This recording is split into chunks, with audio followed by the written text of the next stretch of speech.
Ladies and gentlemen, welcome back to the Texas Rangers franchise on the MSM Sports Network. In today's episode, we're simulating through the All-Star break and getting up to the trade deadline. As the Red Sox don't wait to the trade deadline to get a huge piece. They take Matt Olson from the Oakland A's for a couple of prospects. Certainly not sad to see him go, and over to the American League East, obviously a team that we're only going to play 6 or 7 times a year. Well, we saw we got David Dahl back, and we'll start this episode with a trade of our own. The Dodgers were interested in Delino DeShields, and in return, they would ship over DJ Peters to Texas. Peters, a guy who has some major league experience this season with the Dodgers, but a guy that I'm going to ultimately stash in AAA for the moment. I think he's a guy that has a ton of projectables. Next, we'll show you the AA All-Stars being played in Arizona, and Burl Carraway, one of our trade targets from last episode, has made the All-Star game, and he is pitching sensationally, a 1.02 ERA. Steele Walker also makes the All-Star team, as do a couple of others. Jake Gunther, Randy Florentino, a catcher who I'm really excited about. He's progressing at a rapid pace. And Keithron Moss, a backup infielder for us as well. And then Julio Pablo Martinez, a guy that I hope can eventually take over in center field for us at the major league level. Next is the home run derby, as Joey Gallo has gone on a hot streak, and Gallo made the home run derby. This is going to be a lot of fun to watch as he gets to mash home runs at Coors Field. You see the rest of the contestants there. Mike Trout, 38 home runs, leading all of Major League Baseball.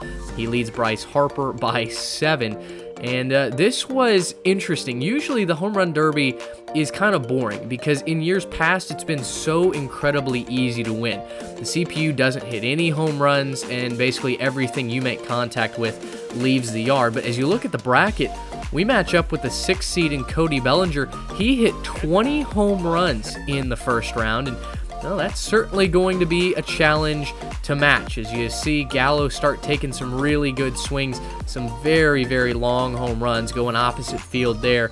And we'll simulate ahead with just 12 seconds left before the bonus. Gallo's down 3. He gets one out right there to make it 18, trying to go to deep center field. That ball actually doesn't carry.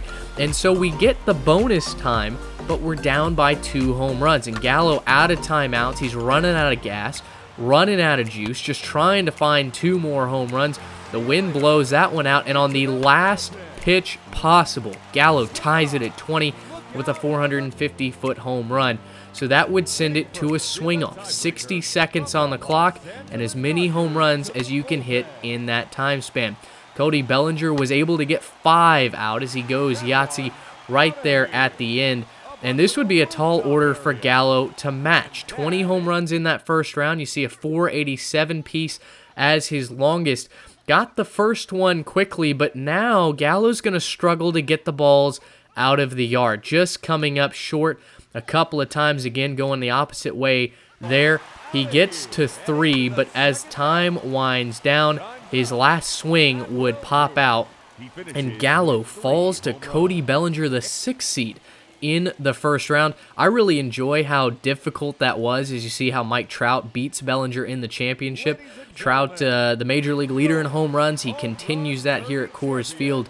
But I enjoyed the challenge, and normally I skip past the home run derby. If we get anybody else in the future, I think we're going to continue to play that because now it's actually a challenge to try and win it. Show you the MLB All-Stars, and you look at the pitching lineup there. The Rangers got 2 All-Stars, and the first one being Nate Lowe.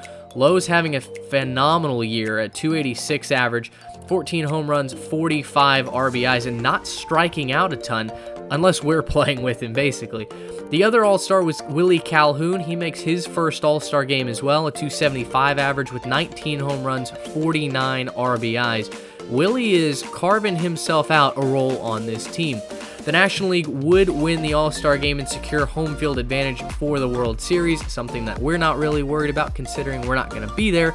But the AAA team also played an All-Star game, and they played this one in Texas. I'll show you some of the AAA All-Stars. I didn't even know Scott Kazmir was still pitching, but evidently he is. He's at the AAA level for the Oakland A's.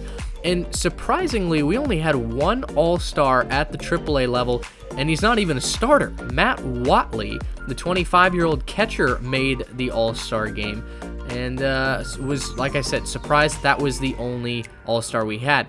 Take a look at the trade block, and again, we're going to make another move here. It's time to ship out Kyle Gibson, and this time Leody Taveras as well.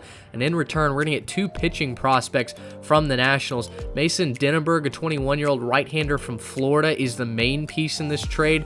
He's got a lot to offer as far as versatility goes on the mound. Matt Cronin comes over as well, a left-handed relief pitcher, and I was glad to accept this trade. Gibson's going to a winning situation, a Nationals team that needs good starting pitching, and in return, we get two young prospects that can continue to bolster not only the starting rotation, but also the bullpen with Cronenworth. I think that was a slam dunk move for us. Well, after those first couple of moves, the Rangers did something that I didn't expect, and that was go on a winning streak.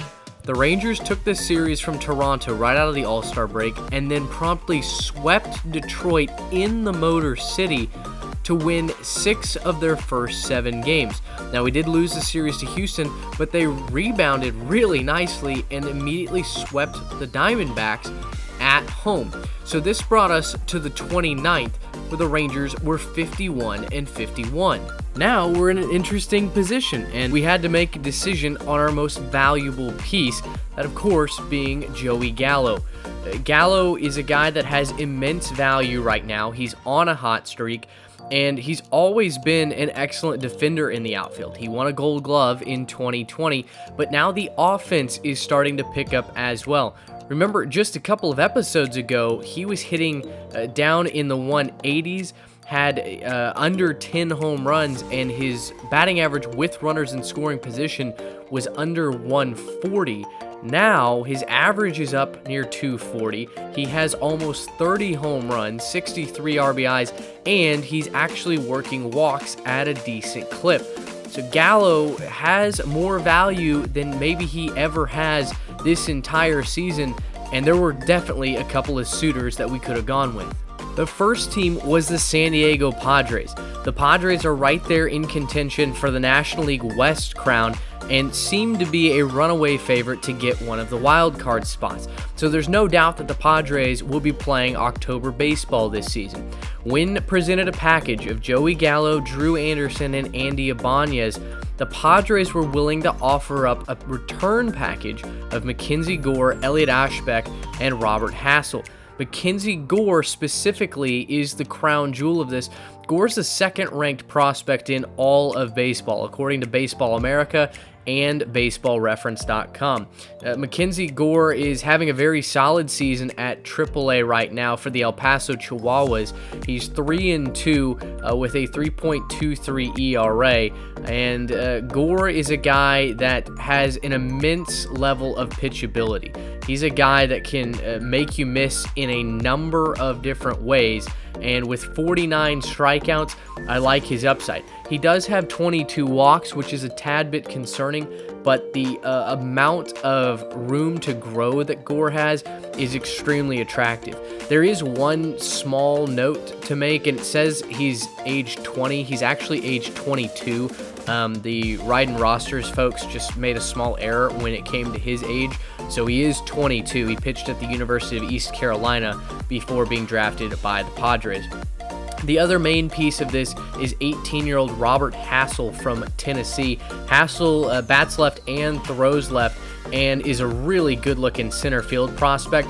I think his bat, for being 18 years old, is extremely advanced. We're going to have to work on the rest of his repertoire when it comes to vision, discipline, stuff like that. Not to mention, he's not the most natural fielder with just a 48 rating, but he has good speed. He's an extreme athlete, and he just got called up to Double-A San Antonio, so obviously not too worried about that. He's only played in one game. But Hassell is an extremely attractive prospect, and I think him combined with Gore certainly make for a powerful package. The other team that we had a compelling offer from was the Atlanta Braves. Now, the Texas Rangers and the Braves have a rich tradition of exchanging pieces at the deadline. In fact, you think back to the early 2000s when Texas and Atlanta exchanged a number of prospects, the Rangers famously sending Mark Teixeira to Atlanta, and in return, the Braves sent back prospects like Elvis Andrus and Matt Harrison, both guys that impacted the Rangers organization at an elite level. Now, in this trade that we have a chance to pull off, the Rangers are sending the exact same package, Gallo, Anderson, and Ibanez, and in return, the Braves would send the number 3 prospect in all of baseball, Drew Waters, along with 2 pitchers in Kyle Wright and Kyle Muller. Now, let's start with Waters, and Waters is an elite center fielding prospect. There is no doubt about that. He has an extremely advanced bat, not only in contact, but in power. He's got tremendous vision and plate discipline, so strikeouts would not be a huge concern. And he's a decent enough fielder in the outfield to be able to hold his own with 68 fielding, an okay arm, and he's got manageable speed. Do I think that he's a center fielder going forward at the big league level? No, I don't really. I think he's more of a left fielder, but could certainly play center in a pinch. Now, this year at the big league level, he's hit .268 for Atlanta in 15 games. He does not have a home run, but 4 doubles, 7 RBIs, and he's earned 4 walks as well. You look at his AAA stats, what he did over 47 games, and there you do see a little bit of power. 6 home runs, 27 RBIs. The strikeout numbers at AAA a little bit better than what they are at the big league level, but that's to be expected, obviously, with the Rays in competition. 297 or 294 average there for Waters, and he is a complete package there in center field, again, at just 20 years old. Now, the 2 pitching prospects have ties to the Dallas area. Let's start with Kyle Muller. The 22-year-old went to high school here in Texas, and he's certainly an attractive arm as he throws from the left side, has a 5-pitch mix. The issue for Muller is really his walks and home run per 9. I'm a little bit concerned that those are a tad too low at the age of 22 to really expect him to come up a ton more over the life of his career. At AA, he's 3-5 with a 4.28 ERA. He struck out 72, which is awesome, but he's also walked 39 in 82 innings pitched. I think Muller is a guy that could be a middle of the rotation type of pitcher. I think he's probably a 3 or a 4 guy. Meanwhile, Kyle Wright, I don't really know where to place him. He is a 65 overall, B potential, 25 years old from the state of Alabama, and Wright was taken with their first pick in the 2017 draft from Vanderbilt University. Again, Wright is a very, very good pitcher. You see the velocity and the break, those jump off the page at you. What also jumps off the page is his walks per 9 and his home run rating per 9. Wright is 25 years old. I don't know how much more he's going to continue to progress as you look at his 3 years so far in the big leagues, and none of them went all that well. Still, though, there's a ton to like with Wright and a lot that you could still project forward as he goes into his late 20s, early 30s. What he's done so far at AAA, 5-8 with a 3.94 ERA. He's only given up 6 home runs, but the walks right next to that are a tad concerning. 75 Ks, but 51 walks in 93 2/3 innings. We're almost getting to a walk we're actually over a walk every 2 innings. So at the end of the day, those were the 2 most attractive offers that I found. The other thing to consider was that we could hang on to Joey Gallo. Gallo is obviously at the height of his career right now, in the peak, and certainly has some really good years ahead of him. And there's nothing to say that we couldn't bring him back if we did trade him. Gallo has just 1 more year of team control left in 2022, but it's an arbitration year. And if you know anything about the Texas Rangers organization, since John Daniels took over, the Rangers have famously never gone to arbitration with one of their players. And I'm kind of curious to see if I can keep that alive. I don't know that I'm going to, but it would be interesting to plan on in this Gallo scenario. So at the end of the day, we could trade him and hope to get him back in 2 years when we're extra competitive by signing him as a free agent and hope that despite not having very good pitching or that powerful of a lineup, we somehow make a playoff run, or we could deal him away and see what comes down the path. We had an attractive offer from the Padres, we had an attractive offer from the Braves, and in the end, I had a ton to think about.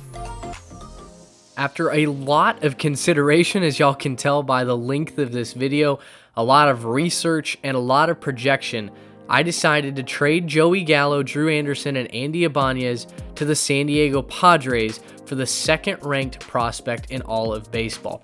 Now, obviously, the reasons why I would do something like this are pretty evident. Texas is in need of stud pitching, and I think that Mackenzie Gore immediately fits that bill. Gore is a guy that going forward is projected to be an ace of whichever organization that he ends up with. San Diego has a chance to keep him in real life, but they could also trade him if they believe that he's the key to unlocking a true run at a World Series title. Add in the fact that we also get a very, very nice center field prospect in Robert Hassell, and I think this really was a no-brainer decision. Was it painful to trade Joey? Absolutely. I've built numerous franchises in years past around him and really enjoy playing with him. But at the end of the day, the Rangers are an organization that need to get younger, and they need to rebuild for a competitive future in 2 to 3 years. By the time that we would re-sign and extend Joey Gallo anyway to bring him back, I don't know if we would be competitive without this type of move. Is it risky? Absolutely. But at the end of the day, I think it's best to trade him, to load up on elite talent, and hope that, in 2 years, we can get Joey Gallo back via the free agency market. And I am absolutely all in to be able to do that. If he is on the market after next season, and I think we're going to be competitive and he could come back and play for us, then Joey Gallo will be a Texas Ranger again. So with our last trade completed for the 2021 season, I wanted to show you where everyone else slotted in going forward. Mackenzie Gore will obviously pitch for AAA Round Rock. He will slot in at the number 4 spot, replacing AJ Alexy. At the big league level, this is what our lineup will look like. The top 3 will stay the same. Adolis Garcia will continue to play center field.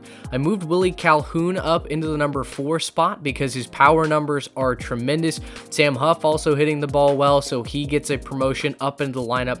Nate Lowe's going to hit 6th. David Dahl will be our left fielder, and then Manuel Margot will play in right field. He doesn't have the traditional arm that a right fielder does, but his 81 fielding plus 72 speed and good reaction I think will play well, especially at our ballpark. Now, Margot, not necessarily a long-term piece to this organization. We might sign him, we might not, but he is a temporary Band-Aid, and I think he's a pretty decent one. He'll play fine in right field. Lastly, at the AA level, the only real change is that Steele Walker is going to move from center field to left, and Robert Hassell, who is definitely faster, will move into center field. Again, we'll have to watch how many errors he makes this season because he does only have 48 fielding, but I like what we've seen through the projections from this kid. I think he's going to develop into a really, really nice outfielder. Give you a look at what transactions happened on the deadline, and it was a very busy lead up to the deadline, but the 31st itself was rather quiet as the Yankees made the only move, swapping pitchers with the Detroit Tigers. On the 30th, though, there were a flurry of moves as the Giants got Yonny Chirinos from the Rays. They traded their top shortstop prospect to the Rays, who had already traded Xavier Edwards earlier in the year.